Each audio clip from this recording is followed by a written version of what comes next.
হে আসসালামু আলাইকুম। তো সবাই কেমন আছো? আশা করছি অনেক ভালো আছো। নতুন একটা ব্লগে তোমাদেরকে অনেক স্বাগত জানাই। তো আজকে আমি যাব একটু বহরমপুর, তাই রেডি হয়ে নিচ্ছিলাম। তোমরা দেখো, এটা কোন ব্রিজ তোমরা কি কেউ বলতে পারবে? যদি জানো তাহলে বলো আমাদেরকে অবশ্য। তারপর আমরা দুজনে মনের সুখে গল্প করতে করতে রাস্তাতে চলে যাচ্ছি বহরমপুরের উদ্দেশ্যে। যেতে যেতে কিছু ভিডিও ক্লিপ নিয়ে নিলাম। প্রকৃতির সৌন্দর্য যে কি সৌন্দর্য সেটা না দেখলে বোঝাই যাবে না, কি তাই তো বন্ধুরা? নাকি গাছটা দেখো কত বড়, কি সুন্দর। তারপর আমরা পৌঁছে গিয়েছি মোহনা বাস স্ট্যান্ড, বহরমপুর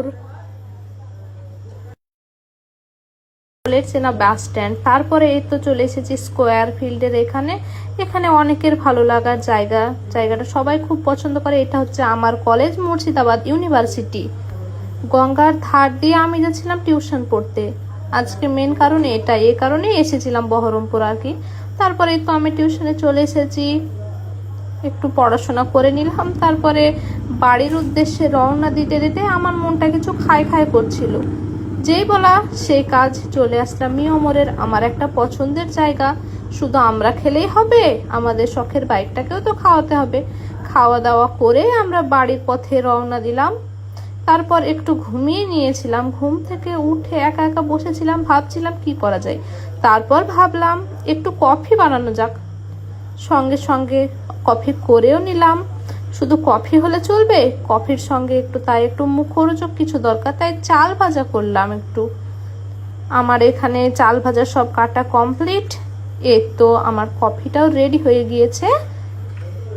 এখানে আমার কফিটা আমি সার্ভ করে নিলাম। তারপরে চাল ভাজাটা সুন্দরভাবে মেখে নিলাম।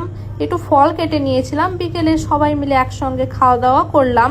খুব সুন্দর একটা মুহূর্ত কাটলো।